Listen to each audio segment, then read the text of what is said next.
Anna started out as a systems analyst in the corporate world before she quit to become a full-time animal communicator. She is now regularly invited to help zoos, vets and sanctuaries to solve problems by communicating with the animals they have difficulty with.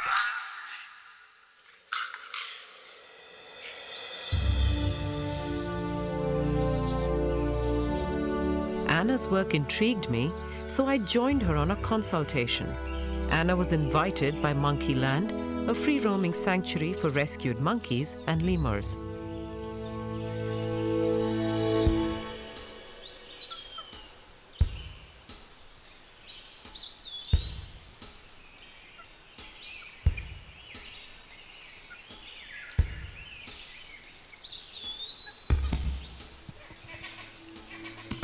She was here to communicate with a capuchin monkey called Arthur, who was not fitting into the social hierarchy.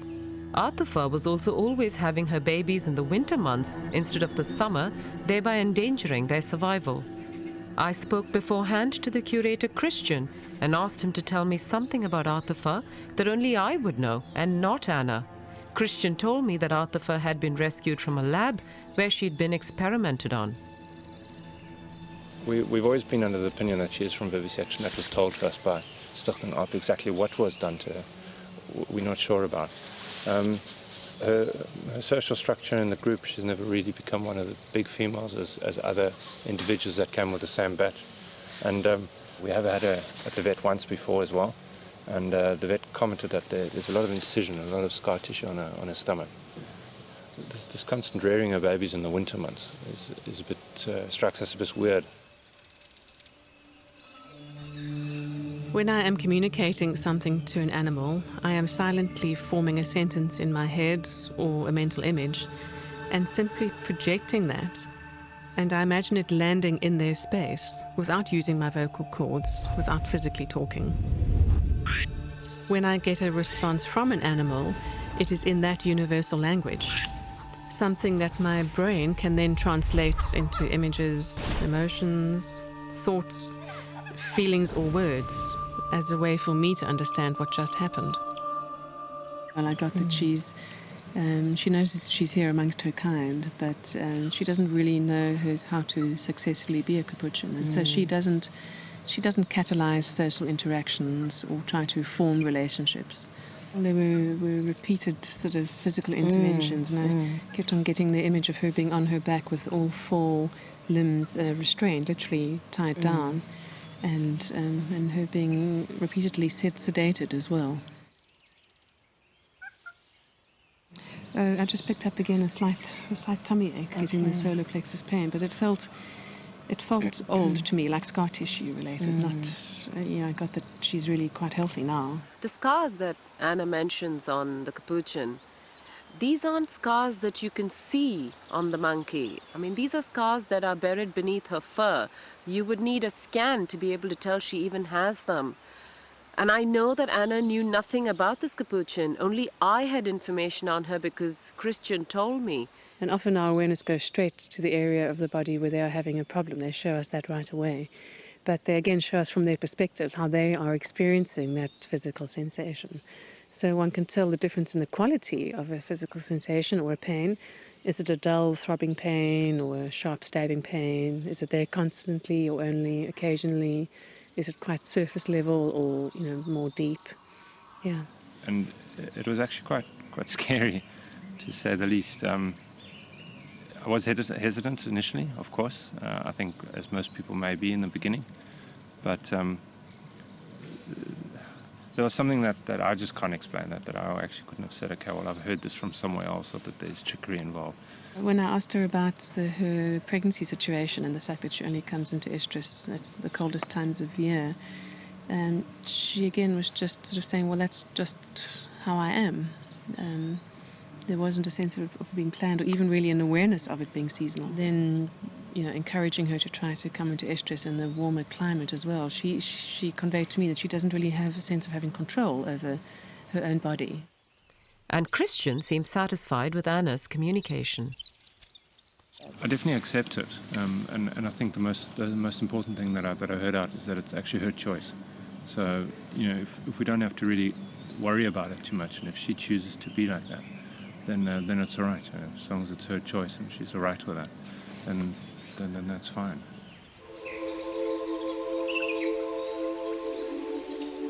I then went with Anna to Birds of Eden, the largest free-flying avian facility in the world for rescued birds.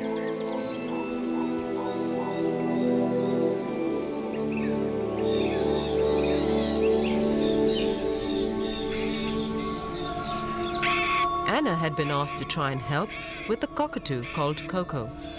Coco would often bite visitors and so had to be moved from the free-flying area to one that was confined. His caregivers could not understand why Coco was not happy to fly freely like the other birds. I'm suddenly awash with this incredibly intense emotion. This absolute sadness that is coming from Coco, and it's flowing over me entirely. It's not from me, and it's really creating such anxiety. And my tears from my body are overflowing with that emotion that I'm experiencing on his behalf.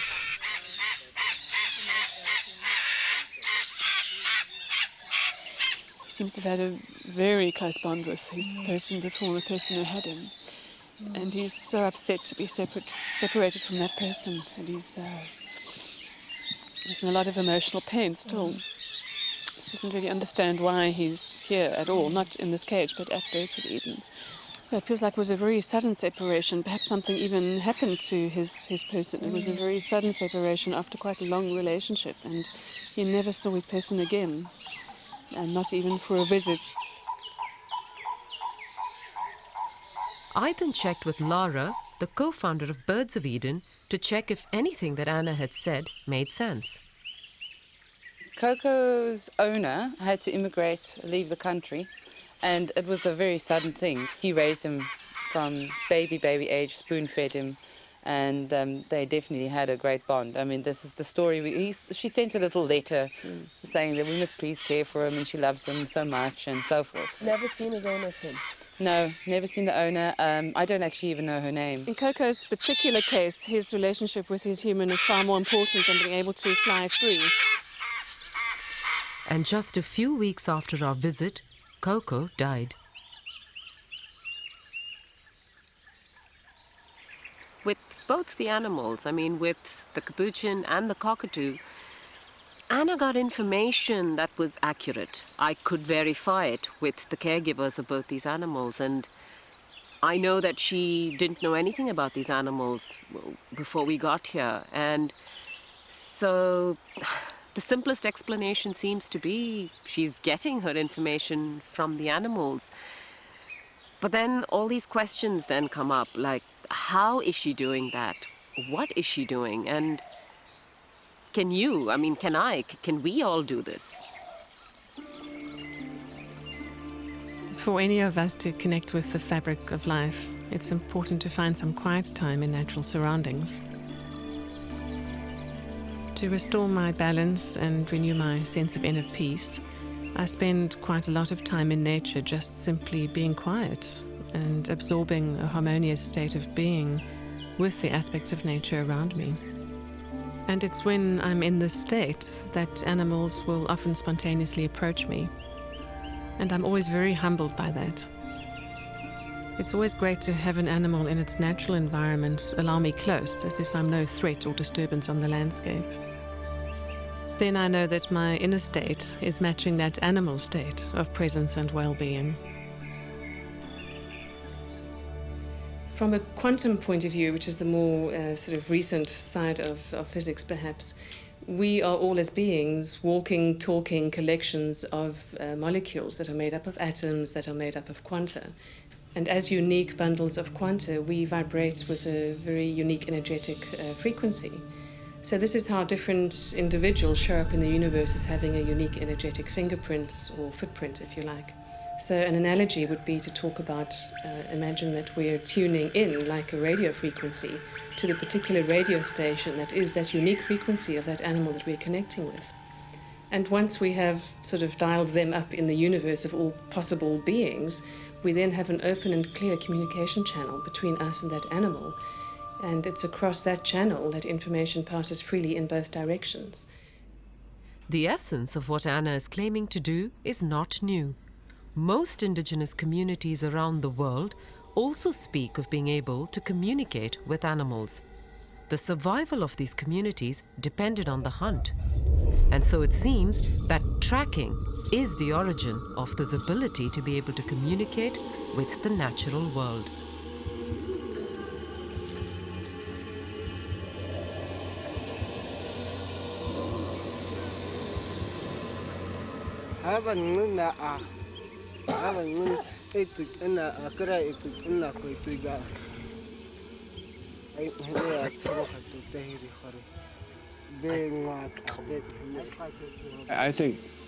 I believe people had that all the time. It's a natural gift.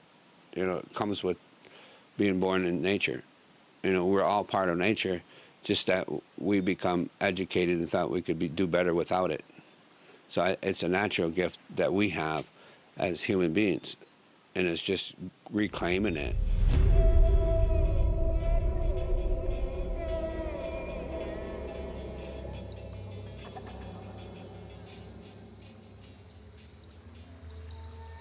The birds, plants, night sky, yeah,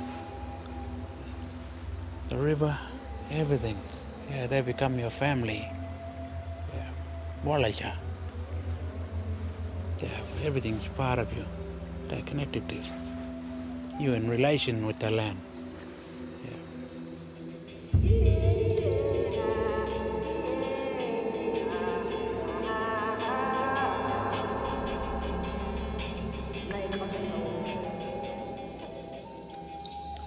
Ada chakia mateno chakama angu koho mashi chakia mateno shak oho he manja kumata chakam chamkang ho kashi manjanta kumata no anhe here ate anhe huma hambe no chakam akuru ate anhe kohom tin anu chakia maten ata chakia te atunu sinunja ti kumata no huati wo kuma ata te kama atu.